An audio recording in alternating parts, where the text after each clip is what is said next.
seguindo. Então, meus queridos, na continuidade daquilo que começamos, né, a falar a respeito de inspiração, de revelação, vocês têm alguma dúvida? Ficou alguma coisa por ser explicada da semana passada e na semana você falou, poxa, não compreendi muito bem. Tem algum ponto? Ou podemos estar dando segmento? Podemos? E revelação. A diferença de o que é um, o que é outro, isso ficou claro? Não. O que seria a revelação? A revelação é o que Deus comunicou conosco. Isso é revelação. A comunicação de Deus para conosco, através da escrita, no caso. Então isso é revelação. A inspiração é como Deus conduziu essas pessoas para escrever, no caso, a revelação. Mas era de outro modo, né? Se tinha explicado sobre inspiração, você falou que era errado, que era respirar. Ah, tá, sim, Não, só para a gente entender assim, a diferença de um para o outro, né? Mas o termo, de fato, não seria inspiração, porque a ideia de inspirar é quando você puxa o ar, não é? Você inspira. Então, na verdade, o termo melhor seria expiração, porque seria o sopro, né? Porque o termo lá em 2 Timóteo, capítulo de número 3, versos 16 e 17, não é esse não, também é, mas em relação a outra coisa. 2 Pedro, capítulo de número 1, verso 20 e o 21, que diz lá, homens de Deus foram inspirados pelo Espírito Santo. A tradução no português está inspirados, mas lá no original, a palavra, o termo é theopneustos. Esse é o termo que está lá no original, theopneustos. E as línguas originais, sim, elas trazem a ideia melhor do que os apóstolos quiseram passar. Então, nós aprendemos que a expiração, né, elas são, de fato, os termos, as palavras, o verbo, tudo isso foi conduzido pelo Espírito Santo. Então, a gente precisa sempre buscar nos originais, ou seja, nas línguas originais, porque nem sempre a tradução ela vai ser a expressão exata daquilo que foi escrito pelos autores originais. Então os autores sim, eles receberam a revelação, né? Então nós não recebemos revelação. O nosso papel é descobrir essa revelação escrita, que no caso, pelos originais a gente consegue. Então nós não temos a revelação quando nós lemos a Bíblia, nós temos a iluminação do Espírito Santo. Então nós somos iluminados, ou seja, esclarecidos pelo Espírito Santo a respeito da revelação que foi expirada através, ou soprada através dos apóstolos. Confundiu ou agora deu uma melhorada? Deu uma melhorada. Deu? Tá? Qualquer coisa a gente retoma aqui alguns pontos, nós vamos retomar. Então só para tentar definir de uma forma mais simples.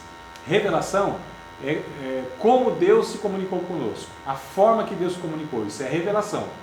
Deus mostrou que estava oculto, né? Ou seja, por meio da a verbalização, através dos profetas, através dos apóstolos, no caso, verbalização nas mensagens proféticas, que muitas delas se tornaram escritas, né? Então Jeremias, Ezequiel, Amós, Obadias, Naum, todo aquele pessoal, Abacuque, os profetas, eles receberam de Deus a revelação e escreveram. Tá? Então é a forma, revelação é a maneira que Deus comunicou com a gente. Agora, o sopro de Deus sobre a vida dessas pessoas é a condução de Deus para que essas pessoas escrevessem. Então essa é o sopro de Deus, é o theopneustos. Chamamos de inspiração, mas o termo melhor seria expiração. Entendeu? Mas só para efeito de entendimento, revelação e inspiração. Tranquilo? Necessidade da inspiração para beneficiar todos que não receberam a revelação diretamente. Então, por que houve essa necessidade de inspiração? Que a revelação não perca o seu valor, que a revelação seja preservada. Então, por que houve a necessidade da inspiração, da condução de Deus para beneficiar todos que não receberam, né, a revelação diretamente? Quem recebeu a revelação diretamente? Os apóstolos. Então, eles, tranquilo, eles foram. Paulo diz que não recebeu o evangelho de homens, sim do Espírito Santo, o próprio Deus. Então, eles receberam, mas tá. E nós? Então, por que houve essa necessidade? Para beneficiar todos nós que não recebemos essa revelação, e só os apóstolos e profetas receberam a revelação, tá certo? Só eles. Que a revelação não perdesse o seu valor, então olha só, e que a revelação fosse preservada. Então, por que a necessidade de escrever, né? Então, ser perdida. A inspiração é a escrituração da revelação, tanto na época em que foi dada como posteriormente. Então, percebe que é a confirmação do que eu estou falando? A inspiração é a escrita, né? O registro da revelação, tanto na época que foi dada, como posteriormente. Então, hoje também é preservada, e a gente vai ver mais para frente, e a gente tem documentos aos montes, né? Que dão crédito àquilo que a gente tem nas nossas mãos, que é o questionamento de muitas pessoas, os incrédulos mesmo, aquelas pessoas que querem depreciar a credibilidade da Bíblia. Ah, mas quem garante que não foi alterado isso e aquilo? Então a gente vai ver sobre tudo isso aí. Deixa eu passar para frente aqui para a gente ver mais um pedacinho da questão aqui. Então, bora lá, meio devagarzinho, mas... Então, pai, será que eu dei pausa? Que eu não estou enxergando nada? Eu acho que eu dei pausa, senão eu vou ter que voltar. Definição bíblica de inspiração. Então, a definição bíblica. Originária a partir da mente do íntimo do ser de Deus. Então, a definição de inspiração, ela se origina, ela vem. Não foram os homens que geraram absolutamente nada.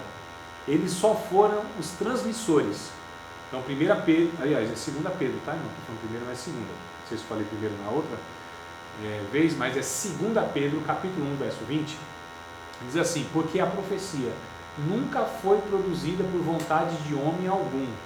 Então, não foram esses homens, Paulo, Pedro, João e outros profetas, ou os profetas, eles que inventaram, eles que geraram, eles que imaginaram, eles que pensaram como sendo o gerador da revelação. Não, isso veio da mente de Deus. É o próprio Espírito Santo. E aí o verso 21 do capítulo 1 de 2 Pedro vai dizer: esses homens foram soprados pelo Espírito de Deus, né? 2 Timóteo, capítulo 3, verso lá 16, 17, vai dizer que essa palavra, ela foi inspirada, ela foi soprada, ela foi gerada, né? Toda a escritura divinamente soprada por Deus. Então, é Deus que é o originador, é o que gera o conteúdo, a profecia, tá certo? Então, vem da mente de Deus. Então, tá lá, ó, Theopneustos, tá? São esses dois textos aí que são clássicos e eles bastam para que a gente fundamente esse pensamento aí. Bora lá. Aqui só para passar rapidinho, o negócio é meio devagar, mas vamos devagarzinho, né? Chegar no final, deixa eu ver se eu consigo, pronto. Olha só, a definição bíblica de inspiração ainda continua, né? Geisler e Nix nos dizem que, fazendo uma combinação das passagens que ensinam sobre inspiração divina, descobrimos que a Bíblia é inspirada no seguinte sentido: homens movidos pelo Espírito Santo escreveram palavras sopradas por Deus, as quais são a fonte de autoridade para a fé e para a prática cristã. Então, de fato, esses homens foram conduzidos por Deus, irmãos. Não de uma forma mecânica, e não é que Deus foi ditando e eles foram escrevendo. Deus, na sua soberania, Ele tem coisas que eu não sei responder, e eu acho que nenhum teólogo sabe responder. Como que Deus respeita a liberdade do homem, né? E mesmo respeitando essa liberdade, Deus consegue conduzir esses homens a fazer aquilo que Ele quer. Entenderam? E olha que desafio que a gente tem. Então essa questão aí que parte para a questão da doutrina da salvação, né? Que é responsabilidade humana e soberania divina. Mas a gente precisa entender que Deus é soberano, Ele é Senhor.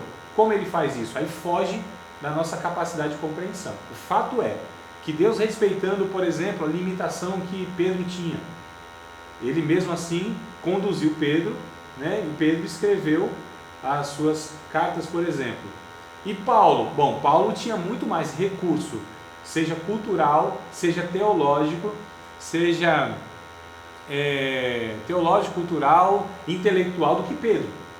E ele usou então Paulo para escrever, Paulo escreveu. Então assim, ele vai respeitando a escrita de cada um, a capacidade dessa produção intelectual de cada um, a experiência e o olhar de cada um. Deus respeita tudo isso. Mesmo assim, Ele consegue conduzir. Quer dizer, Deus é soberano. E a soberania de Deus ultrapassa todas essas questões que a gente não consegue mensurar. Tá bom? Então, bora lá. Só para a gente ir compreendendo passo a passo aí essa questão de como que se dá essa inspiração e todo esse processo aí, né? Ou pelo menos a tentativa. Mas eu acho que eu pausei, como diz meu filho, despausei. Agora vai? Bora lá. O mesmo camarada nos diz que a Bíblia como palavra de Deus é o único alicerce para a plena autoridade bíblica. Se a Bíblia não for a palavra de Deus, não terá autoridade divina. Por que eu trouxe aí essa fala para vocês? Porque ou nós acreditamos de fato que a Bíblia é a palavra de Deus, nós temos elementos, inclusive evidências, né? E evidências arqueológicas, a gente chama de evidências internas e externas. Qual é a evidência interna que a Bíblia é a palavra de Deus? Não existe contradição nela doutrinária. Isso, irmãos, é um milagre. Porque se você pega um livro ou uma coleção de livros, que é a Bíblia, né? A gente dividiu em 66 livros. Então você imagina pegar 66 livros que foram escritos por quase 40 homens em épocas diferentes, em línguas diferentes, com níveis culturais, como eu disse, diferentes, que muitos deles nunca se conheceram ou se conversaram. Como que não existe contradição? Então, é milagre de Deus. Isso é evidência interna. Evidência externa, aí nós temos várias, entre as quais são: a Bíblia sempre teve a tentativa dos homens destruírem a Bíblia. Isso nunca foi conseguido, né? Tanto é que nós temos até hoje, mas nações inteiras, povos inteiros já quiseram destruir a Bíblia, e até hoje ainda em alguns poucos lugares. Nós temos de fato uma preservação assim muito impressionante, né? Quando a gente pega os manuscritos lá no antigo e a gente vê as escritas de hoje, nossa, é algo assim impressionante mesmo na fidelidade da escrita mesmo, né? Não há essas alterações que tantas pessoas dizem que há. Então, evidências internas e externas, achados arqueológicos, documentos arqueológicos. A gente vai ver mais para frente os documentos lá, os manuscritos lá de Qumran, né, numa caverna que foi achado, um dos mais recentes e tal. Então, pegaram todos esses documentos, esses manuscritos, e aí compararam com os que a gente tem hoje. Então a gente está falando. Pesquisador. Oi? Ainda há muito pesquisador. Sim, há muitos arqueólogos ainda, né, na região ali, principalmente de Israel, Egito, Grécia.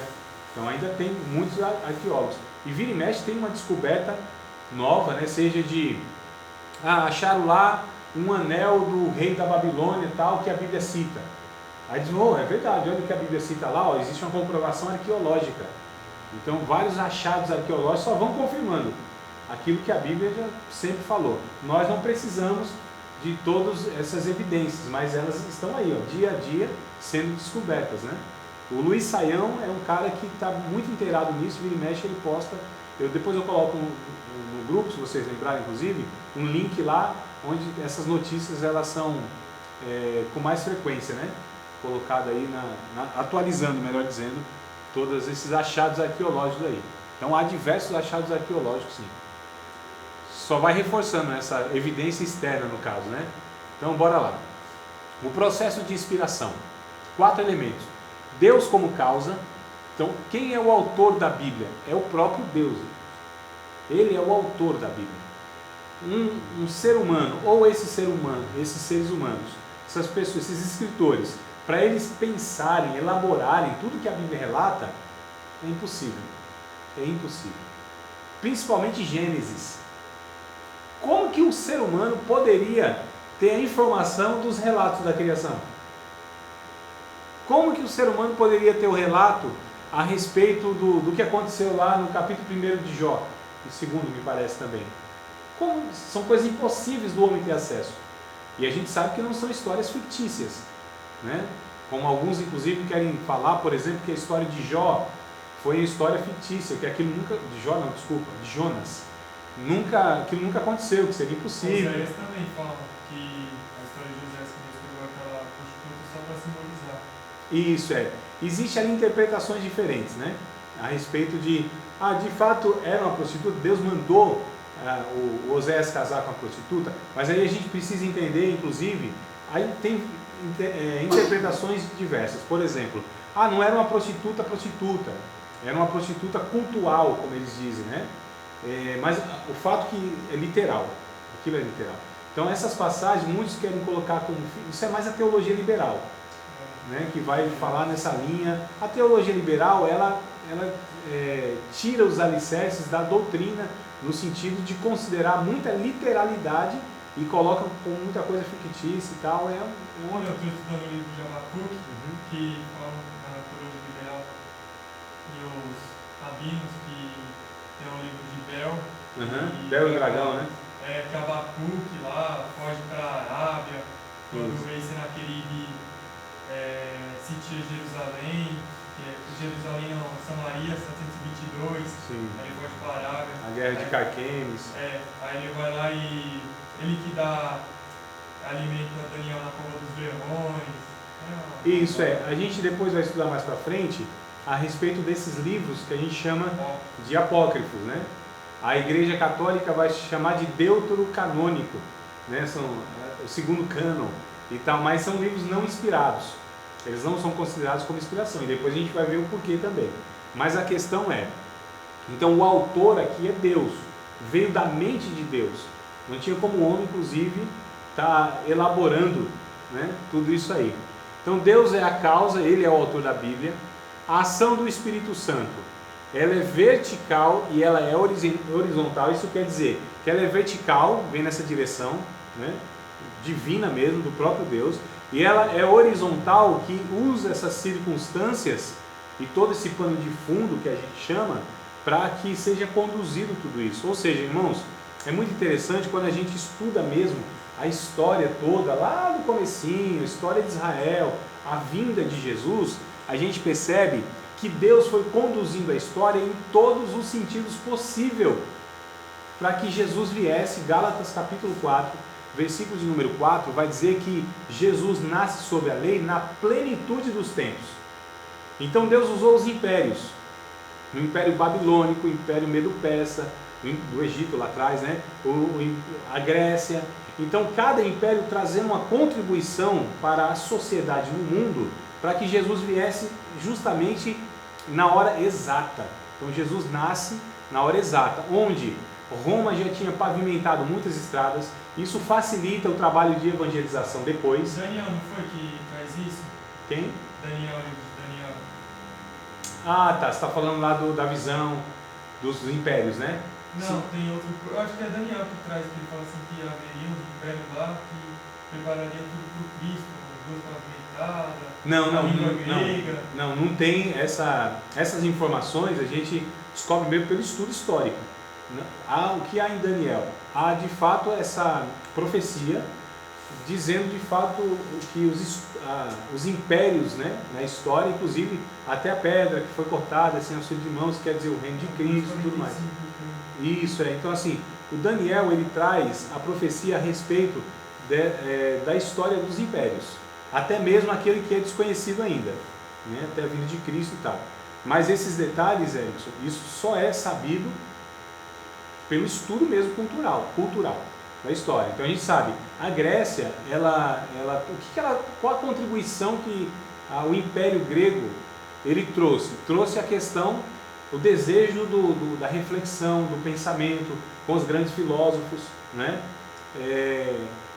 A Roma, não só com as estradas, mas a questão bélica também, assim, a unificação do reino. Então foi muito fácil, em certo sentido, você propagar o evangelho no império que só tinha um mesmo governante, um imperador, que era o César. Então assim, há contribuições na história que vão de fato tornando mais propício toda essa propagação do evangelho. Então Jesus veio exatamente no momento que haveria de vir, porque ali estava mais propício para Jesus vir, porque os homens estavam procurando inclusive soluções e as suas expectativas, como o próprio grego, o povo grego, né? Embora Roma fosse o império dominante, mas havia ainda muita cultura grega. A língua grega, o Novo Testamento é escrito em grego, né? Em Jerusalém se falava grego. Lucas escreve para esse povo, para esse público, e apresenta Jesus como esse homem perfeito. Então assim, havia anseios, expectativas de vários povos e do mundo todo a respeito de um bocado de coisa. A questão é que Deus foi preparando todo esse cenário mundial ao longo da história para que Jesus viesse exatamente quando veio. A questão é essa. Então a gente fala dessa ação horizontal, né? Cabe aqui. Olha só, o homem como instrumento. Então Deus usou o ser humano. Aí a questão que muitos falam assim, mas a Bíblia foi escrita por homens. É muito lógico e é muito razoável. Se Deus quis se comunicar com os homens, como que ele iria se comunicar? Através de uma linguagem verbal, que o homem entendesse, né? Com lógicas, com argumentos, com verbos, usando a história. Então, quem que ele iria usar? Um animal? Não, lógico que não. Um anjo? Também não. Ele escolheu homens para se comunicar com homens. Ele veio em forma humana, inclusive, para se comunicar aos homens. Tem uma história muito interessante, não sei se eu falei para vocês na semana passada, daquele fator Melquisedeque, aquele livro, né? E tinha uma história numa tribo lá, onde a história que eles tinham era mais ou menos assim. Tinha um homem que queria se comunicar com as formigas. Ele tinha um desejo de se comunicar com as formigas. Só que quando ele ia se aproximar das formigas, essas formigas fugiam. Imagina só, um homem, né? Quer dizer, um gigante absurdo, perto das formigas. Quando ele pisava no solo, era aquele terremoto. Quando ele falava, era aquele estrondo. E elas, as formiguinhas, se assustavam com aquele ser monstruoso, se aproximando delas, elas corriam. E ele não tinha a mesma linguagem. O que ele fez? Ele se fez como uma formiga. E aí conviveu no meio delas e se comunicou com elas. Isso é uma história que tinha, há muito tempo, nessa cultura aí entre os índios, eu não me recordo exatamente onde foi. Então olha o que facilitou para o missionário chegar lá e contar a história de Jesus. Deus se fez carne, habitou entre nós, se fez como um de nós. Coisa interessante, né? E aí, por isso que é fator Melquisedeque. Essa história, essa cultura, que quando o missionário chega, e nunca ninguém tinha falado do evangelho, nem de nada, mas já havia. De onde surgiu isso? Meu irmão, só Deus sabe. Mas percebe como Deus, ele trabalha, né, pelas beiradas, ou trabalha aí nos bastidores da história humana, que a gente nem imagina como isso se deu, como que esse povo tinha uma história tão semelhante àquela que é do evangelho, se nunca nenhum missionário tinha chegado naquele local. Então, é fato, né? Deus, ele é soberano. Então, Deus usa os homens como instrumento e a autoridade escrita. Lembrando que inspirado só foi os livros, ou melhor, os manuscritos escritos pelos apóstolos. Aqueles foram inspirados. Tudo o resto é cópia da cópia da cópia da cópia da cópia da cópia. Mas quando a gente estuda essas milhares de cópias, que nós não temos mais os originais, eles foram escritos em material perecível, né? Foi escrito em papiro, ainda que foi em pele de animal, mas isso se deteriora. A gente está falando de 2000 anos. E se o livrozinho lá amarela, né? Com pouco tempo, né? Tu imagina, então, imagina 2000 anos. Só que isso foi preservado. A gente vai ver todo um processo que tinha dessas. Sim, eu vou trazer para vocês aqui. Esquenta não. Hoje eu não sei, mas nas próximas aulas aí a gente vai trazer para vocês terem de fato a noção, né, de como que eram tudo isso aí, até visualmente também. Então, isso aqui. Rapaz, será que eu dei pausa? Não estou enxergando nada, hein? Vamos lá, senão eu tenho que voltar aqui. Para voltar para enxergar que é o desafio. Vamos ver. Se parou é porque eu dei pausa. Vamos lá. Diferença, olha aqui, vai ter alguma coisinha a mais ainda. Diferença entre revelação e inspiração. Revelação é o ato de Deus comunicar diretamente verdades antes desconhecidas para a mente humana. Isso é revelação. Então o ser humano não fazia ideia de Deus, de nada. Certo? Isso é revelação. Existia, só que estava oculto à mente humana. Então Deus comunica diretamente verdades antes desconhecidas para a mente humana, a qual só poderia ser conhecida desta maneira, ou seja, por revelação. Através da revelação, há a descoberta da verdade divina. De que outra maneira o homem poderia descobrir a respeito de Deus, da sua criação, da origem do homem e tudo mais? De que outra maneira? Não tinha, impossível. Se Deus não se revelasse ao homem, e se Deus não revelasse ao homem a sua origem, o seu estado de pecado, e ainda mais o Evangelho, as boas novas, o ser humano não tinha condição jamais, irmãos, de saber tudo isso. Então é uma ação direta de Deus, unilateral de Deus, e Deus decidiu se revelar ao homem. O ser humano não tinha condição jamais de saber nada disso, né? Então olha só, isso é revelação. Inspiração está ligada à comunicação da verdade, ou seja, a maneira, a forma, né, como a revelação foi registrada, ou seja, através da escrita. A inspiração divina supervisiona a comunicação da verdade revelada. O Espírito Santo dirigiu e influenciou os escritores, a fim de que, por inspiração, não cometesse qualquer erro da verdade ou doutrina. Então, olha só, não há erros doutrinários. A Bíblia tem duas propriedades. Ela é inerrante e ela é infalível. Isso quer dizer, inerrância, que não existe erros doutrinários. A Bíblia não há contradição de ensino. Tá certo? Isso é inerrância. A infalibilidade, a Bíblia é infalível, porque todas as suas predições, todas as suas profecias, elas se cumprem cabalmente na história, exatamente como foi proferida ou profetizada. Então ela é infalível também. Existem algumas profecias que ainda não foram cumpridas? Existe.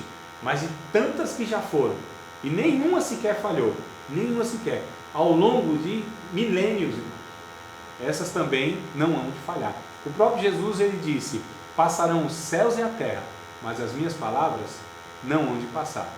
Tudo vai se cumprir. Então ela é infalível e ela é inerrante, né? Então inspiração é essa supervisão do Espírito Santo, conduzindo esses homens para que não haja nenhum erro. Então o Espírito Santo, ele fez isso, né? Vamos lá. Aí, pronto. É que o negócio é o branco no branco, irmãos. É quase uma revelação que eu tenho que ter para ver se o negócio foi. Aí, ó, acho que foi e não foi. Agora foi. Vocês estão enxergando lá. Não, né? Então, imagina, é branco no branco. Agora apareceu o pretinho lá, ajudou. Diferença entre revelação e inspiração. A Bíblia contém registros históricos, observações pessoais, contexto histórico e cultural, dizeres de Satanás, inclusive existe fala de Satanás na Bíblia. Satanás não foi inspirado a falar, mas o registro do que foi falado, sim. Entenderam? Então, assim, a palavra de Satanás é inspirada, o Espírito Santo que fez com que Satanás falasse aquilo, não. Mas o registro disso, aí foi conduzido por Deus. Entenderam a diferença? Não? Então, assim, o Espírito Santo usou Satanás para falar, declarar, e o que ele falou era verdade? Não. Essa é a questão. Não. Né? Os autores, sim. Satanás, não. Mas o que Satanás falou, aí o Espírito Santo inspirou os autores a deixar escrito. Vocês entenderam? Agora, tranquilo? Então só para... tá, mas tem fala de Satanás na Bíblia. Então o que ele falou é verdade? Não, não é verdade. O exemplo é o livro de Mateus, capítulo 4, não é? Exato. Quando ele vai lá e fala, isso. Ele não foi inspirado. E ele cita a Bíblia ainda. E o diabo ainda cita a Bíblia. O que Mateus escreveu foi inspirado. Exato, mas a fala dele não. Tanto é que Jesus vai combatendo ele com a própria palavra, porque ele usa a palavra de uma maneira distorcida, né? Que é o que ele mais faz, é enganar, é distorcer, é deturpar a verdade de Deus, lá desde o Éden. Não foi assim que Deus disse? Aí o casal, o Adão, falou: não, Deus não disse assim. Mas percebe como ele é sagaz, ele é astuto, ele pega a própria palavra, usa a palavra de uma maneira descontextualizada, distorcida, sem o espírito da letra, e aí usa a letra, sem o espírito da letra, para matar, né? Então, essa é a questão. Então, nem tudo o que está escrito na Bíblia é verdade no sentido que as declarações estão afirmando que é vontade de Deus. Vou dar um exemplo, para não ficar aí confuso. Davi, no Salmo, ele disse assim: sou velho, já fui moço, eu nunca vi um justo desamparado, nem a sua descendência mendigar o pão. Isso é a fala de Davi, não é? Davi não era um homem de Deus? Mas isso é uma verdade para todos os tempos? Não. Isso aqui entra nessa categoria aqui, ó, observações pessoais. A experiência pessoal de Davi, ele declara isso. Mas quando a gente vê um todo da Bíblia, a Bíblia vai dizer que o justo, ele muitas vezes sofre e ele já passou fome. Você está falando do Salmo do Davi, né? É. Exato. Não. Não lembro. Ah, tá. Não é 34, 39, 10, não? Não, É isso. Não, porque então tem outro bem parecido, que até os filhos dos leões sofrem fome e tal e tal. Mas tem não só essas passagens, tem outras. Mas olha só, quando a gente pega o todo da Bíblia, quando a Bíblia não tem contradição, é por isso que nós precisamos conhecê-la todo, o Antigo e o Novo Testamento e as declarações, porque ela não entra em contradição. Por exemplo, Paulo ele diz, olha, eu aprendi a contentar-me com todas essas coisas, já passei fome, né? Já tive abundância, em uma e outra coisa, eu lido tranquilo com isso. Então a gente pega lá o livro de Hebreus, por exemplo, capítulo número 11, traz um relato de heróis da fé, homens que se destacaram na história pela sua fé, e vai dizer lá um pelotão lá desses soldados, que eles passaram fome, andaram errantes pelo mundo, foram maltratados, cerrados ao meio, martirizados. O próprio Paulo vai dizer em 2 Coríntios capítulo 11, se não me falha a memória, capítulo 11 ou capítulo 10, acho que é o 11 mesmo, ele vai dizer assim, ó, eu passei fome, eu passei frio, eu passei nudez. Então olha só, homens de Deus. Então não quer dizer o que Davi disse, ou todo mundo que disse, fez alguma afirmação, a gente precisa saber se aquilo se sustenta doutrinariamente em toda a Bíblia. Então isso aqui entra na categoria... A maioria do Novo Testamento tem como sustentar para a nossa vida?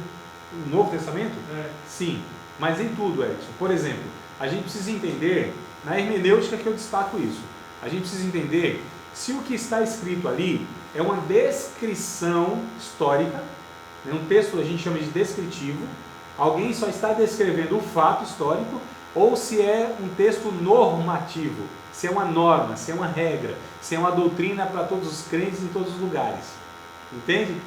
Então, mesmo no Novo Testamento, eu estou falando de Atos, capítulo 16, por exemplo, deve ser verso 30, 31, diz assim, crê no Senhor Jesus Cristo, será salvo tu e a tua casa. Aí alguns têm isso como uma promessa para todos os cristãos, e não é.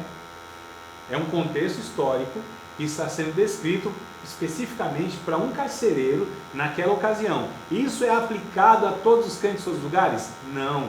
Contradiz Mateus 10, né? Sim, exato. Também. Que é a comissão lá que é enviada, é isso? Então, que muitas vezes há divisão no meio da família, né? Pai contra filho e tal. A questão é, irmãos, quando a gente lê a Bíblia, a gente precisa entender o seu contexto, naquele texto, né? Então os textos precisam ser estudados à luz de um todo, tá certo? Quando a gente pega um versículo só, um texto só, muitas vezes não é suficiente para que a gente afirme uma doutrina. É preciso ver se em toda a Bíblia não há um texto que vá contradizer aquele, e não há. Se aparentemente há, é porque nós estamos interpretando errado ou estamos faltando informação. A matéria hermenêutica a gente vai dar as ferramentas para que a gente trabalhe isso. A questão é, então, na Bíblia contém registros históricos, fatos históricos. Josué capítulo de número 10, verso 12, diz o seguinte, o relato, a escrita, está lá assim, que o Josué, ele ora a Deus porque ele precisava ganhar a batalha, o dia estava acabando, né?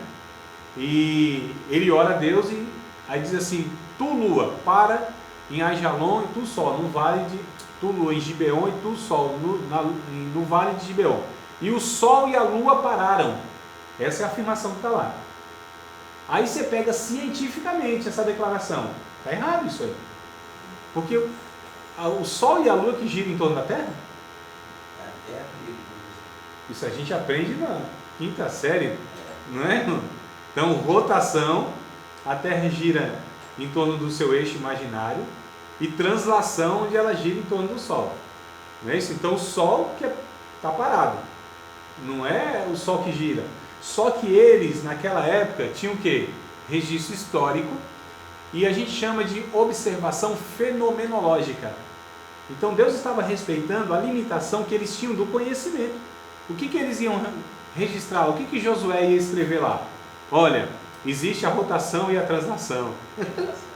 É a Terra que gira em torno do Sol. Não, eles não tinham esse conhecimento. Então a Bíblia também não tem intuito de ter uma linguagem científica. Tá certo? Ele respeita a limitação dos homens em cada época. Isso não tem problema nenhum, porque até hoje, na própria ciência, usa-se linguagem que tecnicamente é impossível. Por exemplo, o Sol nasce às 6 da manhã. Qualquer cientista vai falar dessa forma.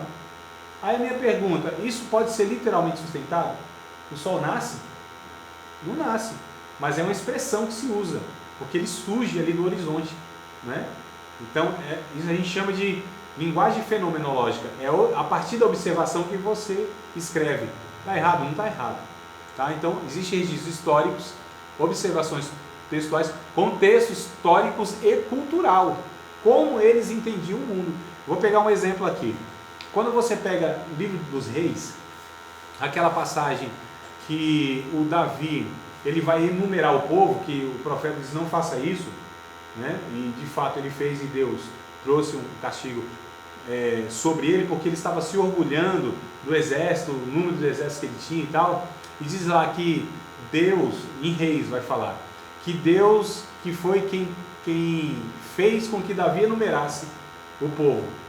Olha só, não foi Deus que fez aquilo, porque como que Deus faz Davi fazer uma coisa e depois o castiga pelo feito? Não tem lógica, né? Lá em Crônicas, na mesma passagem, que é um texto paralelo, ou seja, o livro de 1º e 2º Crônicas é paralelo a 1º e 2º Reis. São relatos históricos da mesma época. Só que Reis foi escrito antes do cativeiro babilônico, ou seja, Israel não tinha esses contatos culturais, né, com outras nações. Após o cativeiro babilônico, eles já começam a ter informações culturais que eles não tinham. Então, por exemplo, quando Jó lá fala assim, Deus me deu, Deus tomou, bendito seja o nome do Senhor. A minha pergunta é, foi Deus que trouxe toda aquela calamidade na vida de Jó? É uma pergunta que eu fiz agora. Depende. Como depende? Tem Odisseia, eu li sobre isso. Você viu o comentário lá que eu comentei? Não, do meu texto? É. Não vi, não. Depois me passa lá. Comentei lá. Então me passa lá que eu acho que eu pulei isso aí. Não, mas vamos lá. Calma aí, depende não. Depois eu quero ver seu comentário lá. Mas quem fez diretamente aquilo? Diretamente. Diretamente? Isso. Deus. Opa, diretamente? Não, como assim? Repete a pergunta. Quem fez direto? Quem foi lá e matou os filhos de Jó? Quem foi lá e trouxe toda aquela calamidade, a enfermidade no povo de Jó? Satanás. Só que o que o Jó disse? O Senhor deu, o Senhor tirou. Por que ele disse isso? Porque na mentalidade do povo antigo, era Deus que fazia tudo. Deus que trazia as desgraças, os terremotos e a morte. Deus matava, Deus dava vida, Deus mandava enfermidade. E Isaías 45? Calma aí, vamos devagarzinho. Veja bem. Ali é outra história, não é outra coisa. É por isso que a gente precisa entender, tá vendo? Como a gente precisa entender um todo. Mano, a gente vai dando pano pra manga. Talvez os irmãos nem tá sabendo do que se está se referindo, mas depois eu falo. Só para não fazer aquela saradona aqui, que eu preciso explicar para vocês alguns pontos aqui. Então, assim, na mentalidade antiga, tanto é que no Antigo Testamento, vocês veem a palavra demônio, alguém possesse demônio, muito difícil. Deve ter 2 ou 3 passagens em todo o Antigo Testamento. No máximo, tá? Estou chutando alto aqui. Eu me lembro agora, são 1 ou 2. A palavra demônio acho que só aparece só uma vez no Antigo Testamento. Então, essa noção de demônios e Satanás, eles não tinham. Para eles só existia um Deus de fato, e Deus é quem fazia tudo, o bem e o mal. Deus criava o bem e o mal, né? Quando eles vão para o cativeiro, Jó está lá no começo da história humana, irmãos, em Abraão. Abraão e Jó, eles são contemporâneos. É que Jó está lá no meio da Bíblia, antes de Salmo, né? Mas Jó vive na mesma época que Abraão, que está lá no capítulo 12 de Gênesis. Percebe como a gente precisa entender um todo? Até da Bíblia organizada, não é essa sequenciazinha de livro após livro, né? Então, só para voltar aqui para eu ver se eu consigo estar trazendo essa clareza. Então, a mente do povo tinha uma informação. Quando eles vão para o cativeiro, aí é escrito, é reescrito a história lá de Reis. Né? Quem escreve Crônicas 1 e 2 está pegando essas histórias de Reis e fazendo algumas críticas. É por isso que é crônica. Não só está descrevendo história, está colocando algumas observações. E em Crônicas, a mesma passagem que está em Reis, lá fala que Satanás, que é quem instiga instiga Davi a enumerar o povo. Por que agora eles tiveram essa clareza? Porque eles tiveram informação cultural que de fato existia o adversário, Satanás e demônios. Então eles, então não tinha como ser Deus, pela lógica não tinha mesmo, e não era Deus mesmo, instigando Davi a praticar o mal, porque Deus jamais pode levar ninguém a praticar o mal, o pecado. E olha o que Tiago diz: Deus não é tentado pelo mal e não tenta ninguém, cada um que é tentado pelo seu próprio desejo ilícito. Está vendo como a Bíblia de fato ela é perfeita e harmônica? Não pode entrar em contradição. O que eu quero dizer é que aqui há um contexto histórico e cultural. Quando é escrito dentro de um contexto cultural. E aí a gente precisa entender, esse pepino ficou para nós, irmãos, que não estamos naquela cultura, não estamos naquela época e que temos outras informações. Porque a revelação, guardem isso pode cair na prova. E se não cair na prova, é importante guardar de um jeito. Certo? A revelação, ela é progressiva. Ela vai crescendo. Tá certo? Tem um texto muito interessante. Rapaz, será que eu vou lembrar agora? É coisa do intervalo aí na luz, na iluminação. Melhor, eu passo para vocês. Mas, deixa eu ver. Acho que é 2 Pedro. É o capítulo 1. Nós falamos do 20, 21. Deve ser o 19, 18 ou 19, 2 Pedro. Depois eu confirmo, tá?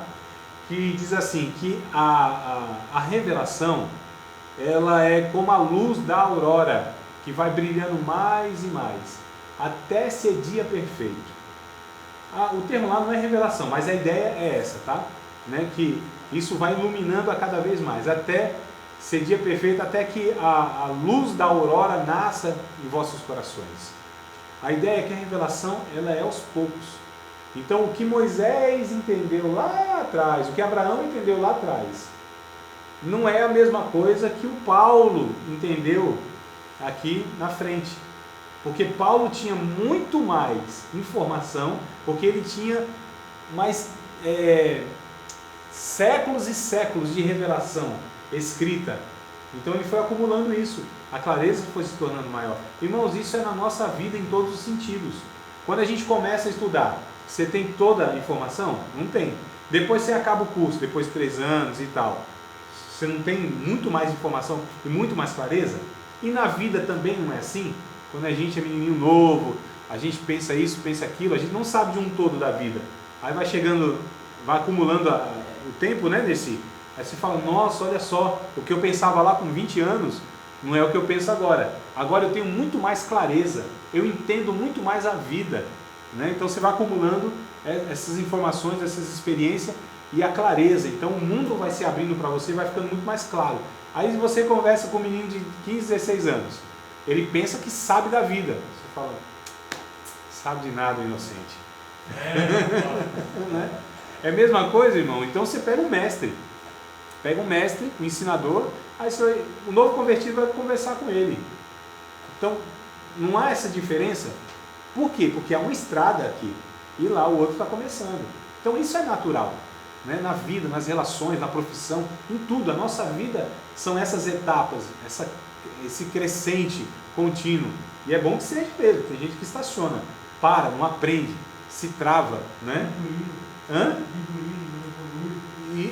Tem gente que de fato ele regride ainda, né? Em algumas coisas. Mas assim, a vida natural é essa vida, em todos os sentidos, na Bíblia também. Então, fala que a Bíblia, a palavra de Deus, é uma fonte inesgotável, né? No sentido que de fato ela é viva. Ela traz para nós mensagens de Deus que são vivas, né? Essa é a questão. E a gente sempre está aprendendo da Bíblia, porque, irmãos, você estudar a Bíblia em toda essa complexidade, em todas essas informações, não é 5 anos que eu estudo a Bíblia, 10 anos que eu estudo a Bíblia, 20 anos que eu estudo a Bíblia. pode ter certeza que sempre haverá algo a aprender. Sempre haverá alguma informação a mais, que é muita coisa a mais. Então, quem estuda a Bíblia, ele entende que quanto mais estuda, mais ele precisa estudar. Porque tem coisas lá de fato que, por causa de uma informação, um detalhe, aquilo te abre o entendimento. É uma palavra, uma explicação. Fala, nossa, não é o que acontece com vocês aqui, irmão? Espero que aconteça isso com vocês. E às vezes, né, Edson? Nossa, isso aqui eu já sei, o professor está falando, mas isso aqui. Aí, de repente, eu solto uma palavra e falo, nossa, isso aqui, olha, não tinha percebido ainda. E isso é o que vai, às vezes, abrir, é a chave que a gente chama, que abre, desencadeia todo um outro pensamento. Né? Então, a Bíblia é mais ou menos isso aí, irmãos, tá? Tudo bem? Então, ó, o exemplo maior aqui, né, é o livro de Jó, que lá Satanás está falando. Então, Satanás que acabou com a vida de Jó. Ali foi. O texto. Que foi também. Permissão de Deus. Permissão de Deus. Isso. O que o livro de Jó nos mostra? Nos mostra que Deus é soberano. O diabo não faz o que quer, com quem quer, a hora que quer. Que Deus põe um limite sim na vida dele, Satanás. Né? Satanás, ele fala lá, esse homem tem te servido em vão? Claro que não. Porque o Senhor tem cercado ele de bens. Ó, se essa palavra fosse verdade, seria inspirado. Mas é inspirado? Não é, porque não é verdade. Mas não está falando, Satanás não está declarando, o Senhor está comprando a adoração desse Jó aí. Não é em vão. O Senhor tem cercado ele de bens. Então olha só o que o Satanás está acusando Deus. Satanás não está acusando Jó de nada, irmão. O cabra é tinhoso, não é não? Acusar Deus de comprar a adoração do... Rapaz... Agora o professor falou, Deus, o Espírito Santo não usou Satanás, permitiu que a parte de Satanás não escrevesse. Para que nós, inclusive, conhecêssemos, né, o caráter desse ser. Né? E Jó não sabia de nada que estava acontecendo lá, irmãos. Nós sabemos. Né? Após o livro ser escrito, as pessoas souberam. Mas Jó estava vivendo a sua vida ordinária. Tanto é que ele disse, mulher, Deus deu, Deus tomou. Não foi Deus que tomou, foi o diabo. Nós sabemos, Jó não sabia. Né? Então, só para a gente entender que há um processo, há um todo. E há muita coisa envolvida, irmãos. Mas o processo aí, ele é, de fato, esse processo, ou essa revelação, melhor dizendo, gradual mesmo, tá? E tem aquela música, né, que fala assim, que é da música da Silêncio. Sim, Deus me deu, Deus tomou, bendito seja o nome do Senhor, né? Isso. Aí no final ela fala, amaldiçoa esse Deus e morre, né? É porque é o relato, né? É o relato, mas... Professor, quem escreveu o livro de Jó? Não sei. Davi não foi, Davi. Não, Davi não existia. Moisés não existia. Então o livro de Jó, ele está lá junto com Abraão, né? Ele é contemporâneo de Abraão. Não se sabe ao certo, né? Uma dedução ou outra, mas não se sabe ao certo. Alguns livros da Bíblia, o próprio Crônicas, inclusive, que eu citei, são autores incertos. Então, o senhor quer dizer que a história de Jó cabe lá em Gênesis? Isso, mas capítulo 11. Não aparece em Gênesis, né? Não, capítulo 11, capítulo 12. O momento histórico desse, a data do livro, Jó viveu na mesma época que Abraão. A gente chama que eles foram contemporâneos. Eles viveram na mesma época. Só que Abraão está em Ur dos Caldeus, na Mesopotâmia. Hoje é a atual Arábia. Né? O Jó está em Uz. Uz é Edom. É outro local. Uz, lá em Lamentações vai falar que Uz está na terra de Edom e tal e tal. Então eles estão em regiões diferentes, mas na mesma época eles vivem. Tá? E a gente sabe disso por algumas outras informações que não vai dar tempo de eu falar aqui, né? Então vamos lá, vai ser interessante a gente estudar depois. Significado, conceitos e teoria de inspiração. Significado de inspiração, conceito verbal e inspiração plena ou plenária. O que é isso aqui, irmãos? Então, o verbo, ou os verbos, as palavras, elas foram conduzidas pelo Espírito Santo. Cada palavra, cada verbo foi de fato conduzido pelo Espírito Santo. Então, é por isso que é importante nós estudarmos qual foi a palavra exata que o autor ele escreveu ali. Né? Então, nem sempre as nossas traduções, ou todas as traduções, elas vão deixar a desejar concernente às línguas originais. O aramaico, ou melhor, o hebraico e o grego são as duas línguas mais ricas nos seus conceitos, em todo o seu, a gente chama de gama de verbete, né, expressões, mais ricas do que a maioria das línguas que nós temos hoje conhecida. Então, todas as vezes que você vai traduzir, ou que os tradutores vão fazer a tradução dos originais, sempre falta alguma coisa. É por isso que a gente tem um monte de versões.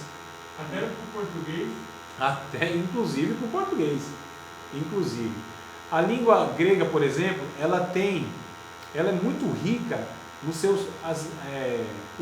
o português, ele deriva, Edson, de duas línguas. Português. Do latim e do grego. Então, a gente sabe muito da palavra grega, mas nem sabe que é grego. Quando a gente vai para a área da medicina, por exemplo, da ciência, né? Então, todos os termos, ou a grande maioria, 99% dos termos, na medicina, ou 100%, eu não estou lembrando nenhum que não seja, eles são de origem grega. Oftalmologista, o que é oftalmos? Olhos, olha só. Logia, estudo, palavra, né? Tem uma doença chamada de cefaleia, não é cefaleia? Tem uma dor de cabeça? Céfalos, cabeça, tá certo? Então, a gente tem essa origem na nossa língua portuguesa, do grego, da língua grega. E aí nós temos também muitas expressões do latim. E tem palavras, inclusive, que reúnem as duas. Automóvel. A gente chama isso na língua portuguesa de hibridismo. É uma junção de duas línguas que formam uma palavra em português. Né? Auto, não sei se eu estou invertendo aqui, mas auto é grego e móvel é latim. Automóvel, aquele que se move em si mesmo. É o motor, né? Autonomia, olha só, aquele que tem a lei dele mesmo. Auto em si, nomos, nomia, lei, governo. Então tem essas origens aí. Mas assim, quando vai traduzir para o português, quando você pega lá do conceito, deixa a desejar, porque é muito rico a língua, muito rica a língua lá. Por exemplo, existe palavra para outro, você traduzindo é outro. Outro, palavra outro, é traduzindo.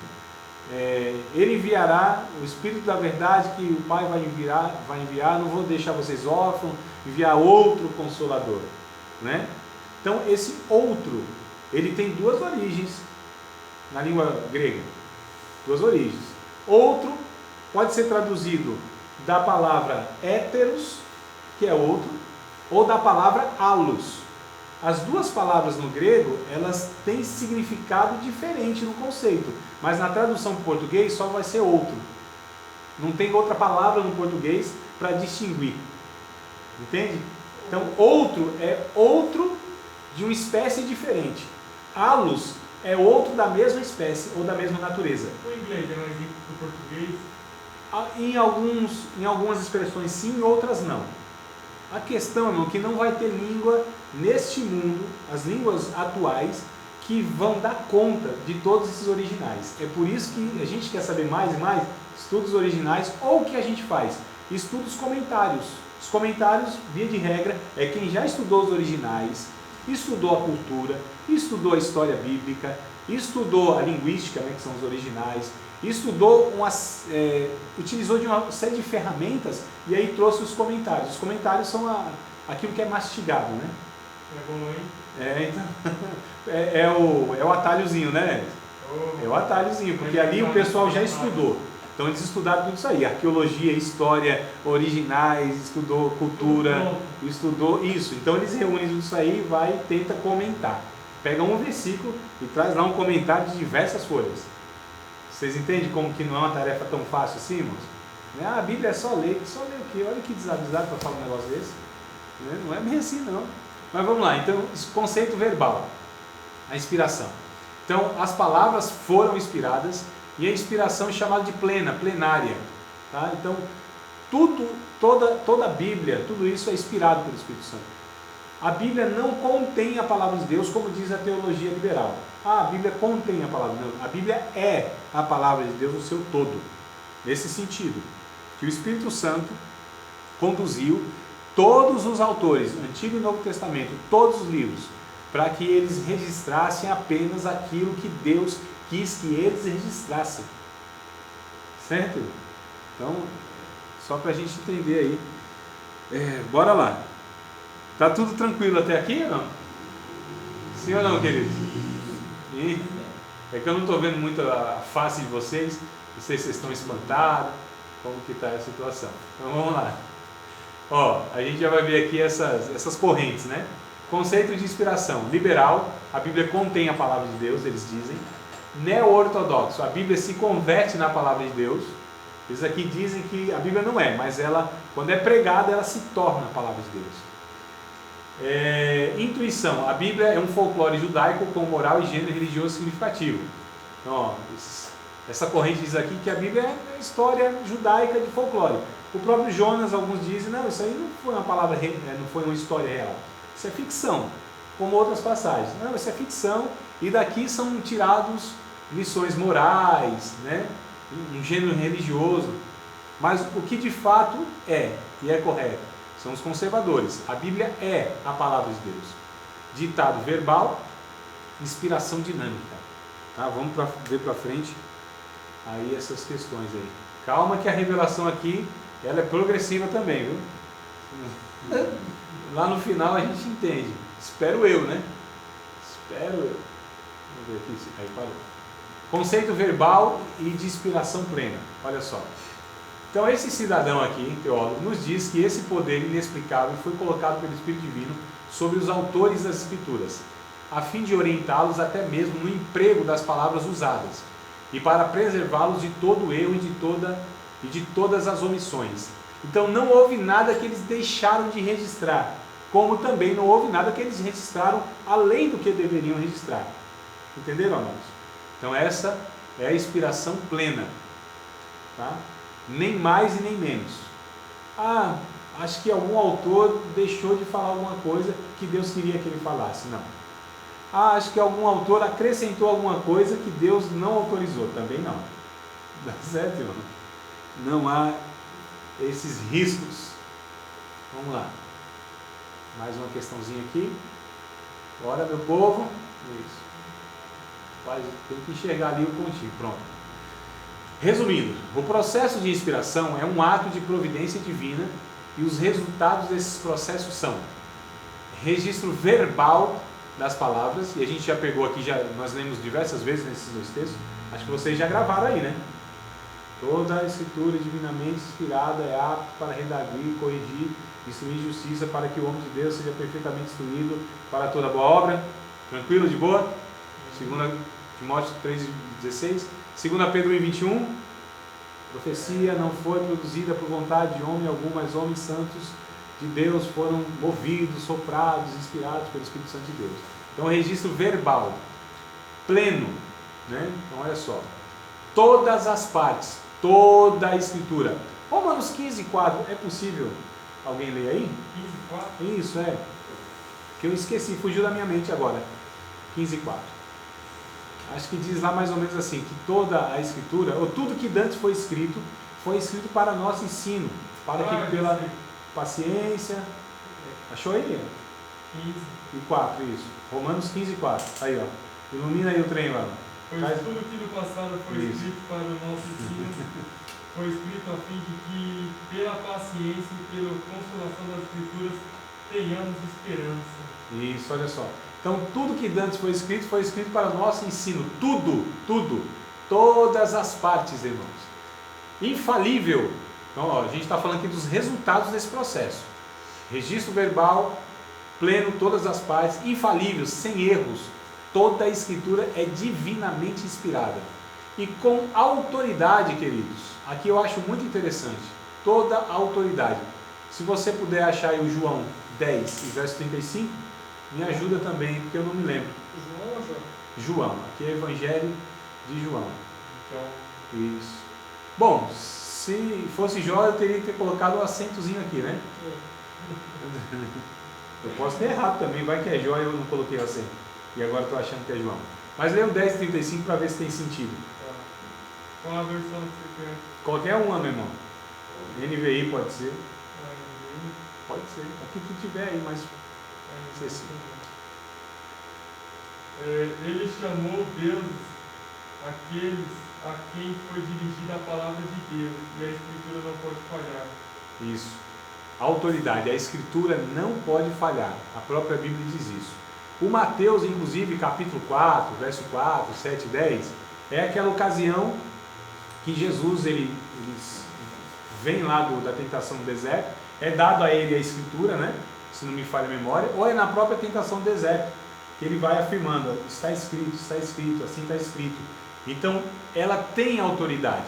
Lucas 24 e 44, muito interessante esse texto. Lucas 24 e 44, muito interessante porque ele vai afirmar sobre as Escrituras também. Então, quem puder ler o Lucas 24 e 44, achando, leia, por favor. A seguir, Jesus disse: são estas as palavras. Estou ficando aqui claro. Isso, tá São certo. estas as palavras que vos falei, estando ainda convosco. Importava que se cumprisse tudo que de mim está escrito na lei de Moisés, nos profetas e nos salmos. Olha aquela divisão, nós falamos dessa divisão, né? Essa tríplice divisão do Antigo Testamento, na ótica judaica. 22 livros, né? Isso, mas assim, a lei, os profetas e os escritos, que aí é colocado como salmos, mas os escritos. Então olha só, tudo que está escrito, então tem autoridade. A Bíblia tem autoridade. O João capítulo 12, verso 48, queridos, o próprio Jesus disse, confira se é isso mesmo, tá? Que às vezes eu dou uma baralhada aqui e confundo. 12 e 48 de João. A palavra que eu vos tenho pregado. Eu mesmo, a mim mesmo, não julgo ninguém, mas a palavra que eu vos tenho pregado, essa há de julgar no último dia. Olha que coisa interessante. A palavra tem autoridade. Deus coloca a sua palavra acima dele mesmo, né? É muito interessante. O João capítulo 5, deve ser verso 38 ou 39, me ajude mesmo, eu não estou fazendo nenhum joguinho não, aqui a mente aqui não está muito segura. É 38 ou 39 que diz lá para examinar as Escrituras? 39, isso. Examinar as Escrituras, porque cuidais nela, ter a vida eterna, e são elas que testificam de mim. Não é isso? Isso. O próprio Mateus que eu disse, capítulo 24, verso 35, passarão os céus e a terra, mas as minhas palavras não hão de passar. Olha que coisa interessante. O Isaías 48, deve ser verso 8, alguma coisa assim, 41, melhor dizendo, verso 8, diz que caem as flores, murcha a erva, mas a palavra do Senhor permanece eternamente. Jeremias 22 e 29, terra, terra, terra, ouve a palavra do Senhor. Então a gente podia discorrer em muitos textos bíblicos falando sobre a autoridade da palavra de Deus. Ela é soberana, ela se cumpre, ela tem autoridade divina. Olha aquela passagem lá de Mateus capítulo 14, do centurião de Cafarnaum, quando o próprio centurião diz assim: Senhor, eu sei que somente uma palavra tua falada aqui, o meu servo vai sarar do outro lado. A autoridade divina da palavra de Deus falada com a autoridade do Espírito Santo, ela tem poder. Pela palavra de Deus, inclusive os céus e a terra foram criados, lá em Gênesis capítulo 1, verso 1, 2 e 3, né? Disse Deus, haja luz, e houve luz, e disse Deus, e disse Deus, e disse Deus. É muito interessante. Quando a gente pega o próprio Hebreus capítulo de número 11, ora, a fé é o firme fundamento das coisas que se esperam, a prova das coisas que não se veem. Pela fé entendemos que os mundos foram criados pela palavra de Deus. Olha que coisa interessante, né? Então a palavra de Deus aparece lá em Apocalipse capítulo 19, o próprio Jesus dizendo assim: Ele é a palavra fiel e verdadeira, julga e peleja com justiça, né? Então Ele é a palavra de Deus, Ele é o verbo divino. A palavra de Deus tem toda a autoridade. Pela palavra de Deus, irmãos, os demônios são expulsos. Pela palavra de Deus, as enfermidades são expelidas. Pela palavra de Deus, o pecador é liberto da escravidão, da ignorância do pecado da sua vida. Pela palavra de Deus nós somos fortalecidos, orientados, alimentados, restaurados, animados. Pela palavra de Deus nós somos sustentados na palavra de Deus, ou melhor, nas promessas de Deus, com segurança e convicção. A palavra de Deus escondida no nosso coração vai nos guardar inclusive da corrupção do mundo, do pecado. A palavra de Deus não vai nos deixar desviar do caminho tortuoso, melhor dizendo, o Davi, ele disse no Salmo 119, Senhor, não me deixe desviar dos teus caminhos, dos teus preceitos, porque eu tenho guardado a tua palavra. Eu sou mais sábio, Salmo 119, verso 99 e 100. Eu sou mais sábio do que os velhos, do que os anciãos, do que os meus mestres, porque eu guardo a tua palavra, eu guardo os teus preceitos. Salmo 119, verso 87. Ó, quanto amo a tua lei, é a minha meditação em todo dia. Salmo 1. Todo o Salmo 1, bem-aventurado o varão que não anda segundo o conselho dos ímpios, não se detém no caminho dos pecadores, não se assenta à roda dos escarnecedores, antes tem o seu prazer na lei do Senhor, nela medita de dia e de noite, porque será como árvore plantada junto a ribeiros de água, a qual dá o seu fruto na estação própria. Não é? Muito interessante. Isso. Então, pronto, a gente podia emendar a noite toda aqui, falando de muitos versículos a respeito da palavra de Deus, irmãos. Então, essa palavra que a gente estuda, essa palavra que a gente entende que é fundamental para a nossa vida, essa palavra que vai nos proteger do engano do nosso próprio entendimento, que é falho. É por isso que a gente precisa se alimentar todos os dias da palavra de Deus, né? É por isso que a gente só confia na palavra de Deus. A gente pega a Bíblia, divide, 66 livros, 1.189 capítulos. 31.173 versículos, divide no meio, de um lado do outro, vai dar no Salmo 118, verso 18, ou é verso 8, mas assim, melhor é confiar em Deus do que confiar no homem, palavra de Deus, né? Então, meus queridos,